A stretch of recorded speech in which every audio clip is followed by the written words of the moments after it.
Hi, in this video I'm going to show you how you can use your PlayStation 5 vertically using the stand here. So the stand has two positions, this position here and also that position there. This position is the position you want for vertical with the screw uncovered here. So we're going to take this screw out, you just push it out this way and it will come out. It's got a little hole that you line it up with to put it away. And then we need to go to the bottom of the console. And we have a little cover here, just covering up the screw thread. So get your nail or a little pry tool and just lift it out like so. It's a little cover and you see it uncovers here. Now you might be worried about losing this. You don't have to, because in the stand they have a nice little bit here where you can put that cap in so you won't ever lose it. Now what we have to do is we have to use these two bits here and we're going to put them on the back here near where the power cable goes.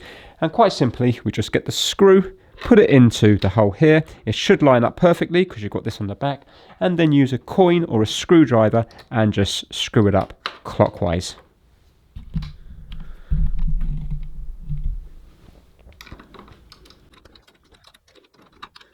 There we go. And now you can see when you put it up vertically it's going to be more stable because it's wider because of the stands. Thanks for watching.